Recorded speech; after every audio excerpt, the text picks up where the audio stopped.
আসসালামু আলাইকুম রহমতুল্লাহ বারাকাতু। আজকে আমরা দেখব স্টুডেন্ট প্রোফাইল থেকে ক্লাস শেষ হয়ে যাওয়ার পরে সকল ক্লাসগুলো গ্রহণ করার পরে কিভাবে রিভিউ দিতে হয়। আমরা আজকে সেটা দেখব। আমার এখানে স্টুডেন্ট প্রোফাইল খোলা আছে।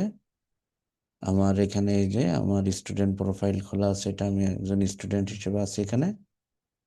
আমি আমার ড্যাশবোর্ডের মধ্যে আছি। ড্যাশবোর্ডের মধ্যে থেকে আমি এখানে টিচার মিটিং এর মধ্যে যাব। টিচার মিটিংয়ে যাওয়ার পরে এখানে আমি দুইজন টিচারের সাথে আমি এখানে জয়েন আছি। তাদের কাছ থেকে আমি পড়ি বা পড়তেছি, বা আমার পড়া শেষ হয়েছে।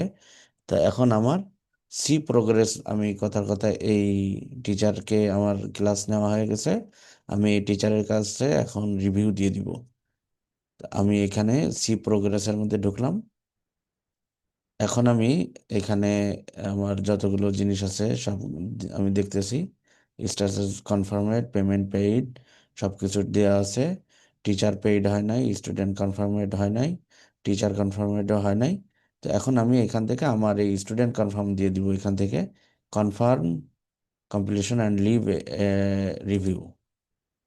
এখানে আমি এই টিচারকে 5 স্টার দিয়ে দিলাম।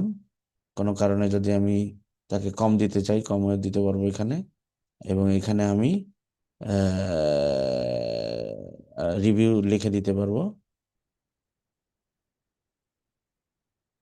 The teacher is very. তো আপনারা যেভাবে চান এখানে এখানে আপনাদের কথাগুলো টিচারকে শেয়ার করে দিবেন সুন্দর করে, যাতে টিচারের পরবর্তীতে এটার জন্য হেল্প হয়, এবং আপনি যেটা পেয়েছেন সেটারও যাতে ভালোভাবে মূল্যায়ন হয়। এরপরে আমি এখানে সাবমিট করে দিলাম। আমার কাছে শিওর হওয়ার জন্য যে বলতেছে যে তুমি কি sure, I am sure, yes. এখানে রিভিউ সাবমিটেড।